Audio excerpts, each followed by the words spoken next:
السلام عليكم ورحمة الله وبركاته. أهلا بكم مشاهدي قناة مملكة العصافير.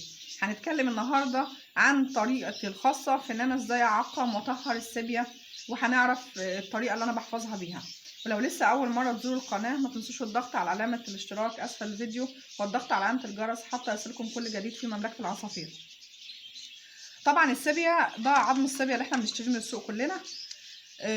في ناس عندها اعتقاد خاطئ ان ده من الكاليماري. ده مش من الكاليماري. الكاليماري بيبقى حجمه اصغر بكتير والعظمه بتاعته بتبقى شفافه زي لون الكيس كده، ما بتبقاش زي كده. دي من السيبيا، من سمك السيبيا او الصبيط.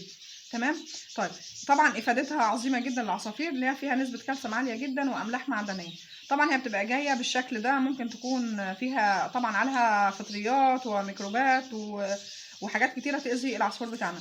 لازم اتعامل معاها ان انا اشيل كل الحاجه بتاعتنا دي، اكحتها الاول باي حاجه، حد عندي سكينه قطر اي حاجه. طبعا انا كنت عامله فيها من شويه لان انا كنت جايبه كميه وبعملها مره واحده وسبت دول بس عشان اوريها لحضراتكم ازاي. معلش الفيديو كان قطع، انا كنت بنضف فيها اهو عشان اوريها لحضراتكم ان انا بشيل كل الحاجات السوداء الغامقه، اي حاجه فيها، عشان ما تبقاش مثلا لو فيها تنايات كده ولا حاجه فبيبقى داخل جواها حاجات اهيت ميكروبات بقى ماسكه فيها، فطريات. كل ده انا لازم اكحته كده اخلي لونها نضيف زي الفل. تمام.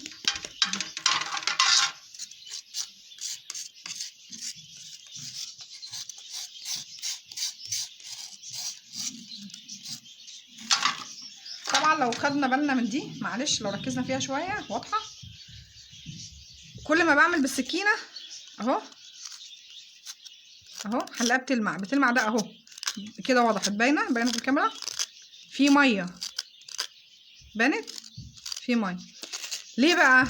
معلش، الناس للاسف عشان توزن كتير وكده فبيبلوها ميه، فخلوها يعني يبقى فيها ميه كتير فتقوم توزن، فالكيلو يبقى يعني ايه، كيلو ولا ربع، 700 جرام واقل يعني. فطبعا ده نوع من الغش، ايه ربنا عافينا يعني. وانا معلش عشان مش انا اللي جايباها، فاللي جابها ما عرفش، يعني ضحكوا عليه يعني، معلش. فدي برضو من ضمن الحاجات اللي لازم نبقى عارفينها. انا ما اخدش السيبيا المبلوله، اخد المبلوله اعمل بيها ايه؟ انا اخد الناشفه، انا عايز محتاج الناشفه اصلا. تمام. طبعا دي الناحيه اللي بياكل منها العصفور اللي هي الطريه دي، بصوا طريه ازاي، دي اللي بياكل منها العصفور، دي اللي بيكحتها. تمام. والقشره دي اللي بتفضل متعلقه في ظهر العلاقه بتاعتنا اللي احنا معلقينها في القفص، وبتفضل محتفظه بالقشره الخارجيه. لما المنقار بيوصل لها هنا، العصفور المنقار بتاعه بيوصل للطبقه الخارجيه دي، بينظف فيها المنقار بتاعه. تمام. لان هي صلبه جدا ناشفه جدا، فبينظف فيها المنقار بتاعه عشان حتى يمنع بقى الافتراس ويمنع ان هو يكسر البيض او تاكل البيض لو كده يعني. فده القشره دي مفيده جدا برضو، ان هو العصفور بينقر فيها فبينظف المنقار بتاعه. تمام. طبعا احنا بعد ما كحتناها كده اهو على قد ما نقدر بقى، ما نخليش فيها حاجه خالص خالص خالص خالص اهو. وانا عامله فيها فتحه اهي، كل واحده فيها فتحه اهي. طبعا هو اللي احنا جايبينها من عنده هو بللها ميه، فانا ما اعرفش هو نقعها في ميه شكلها ايه ولا عامله ازاي. طب انا عشان اقضي على المصيبه اللي حصلت لي دي اعمل ايه؟ بجيب ميه مغليه واحط فيها شويه خل تفاح او خل ابيض ايا كان الحاجه الموجود يعني، وهنقع هنا بقى للتعقيم والتطهير، وعشان اتفادى المصيبه اللي اتحطت فيها السيبيا بتاعتي، انا ما اعرفش هي اتحطت في ايه. وهبدا احطها في الميه المغليه.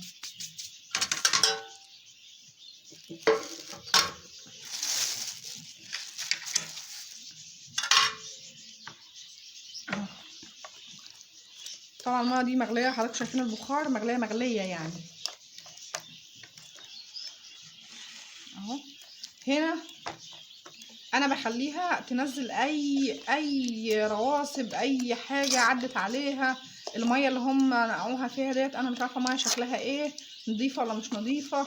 فالعصفور ممكن بقى يجيله سالمونيلا من ايه، من قله التعقيم ده وقله النظافه بتاعه الحاجه.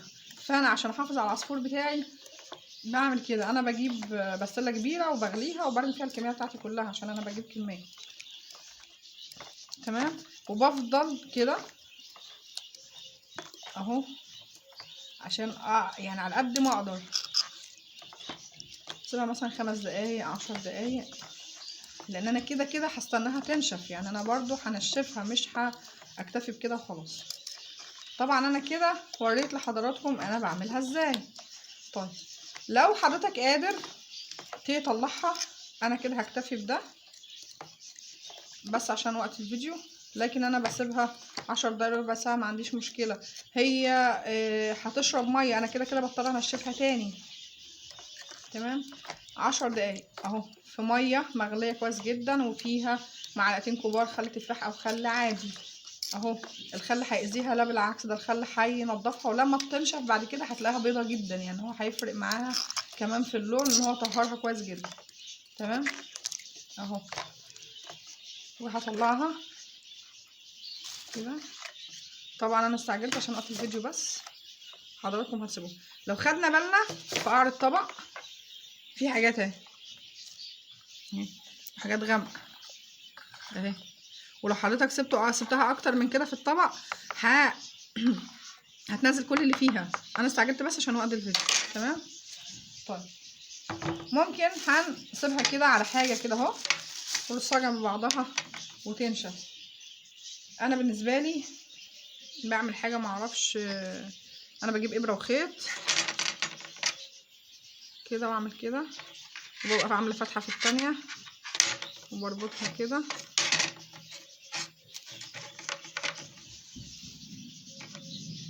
طبعا عايز يعمل كده يعمل، اللي مش عايز يحطها على انا عشان بعمل كميه فلازم اعمل كده عشان اوفر مكان اشيلها فيه.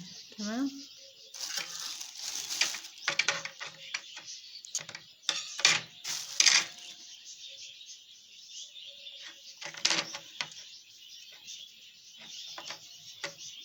هحط دي مع اللي بعديها، بعملهم عقد يعني بمعنى اصح. طبعا مره اول ما جيت اتعلم اعمل الحاجات دي انا عملتها وعلقتها في البلكونه، والحمد لله يعني العصافير بتاعت الشارع قامت بالواجب معاها يعني.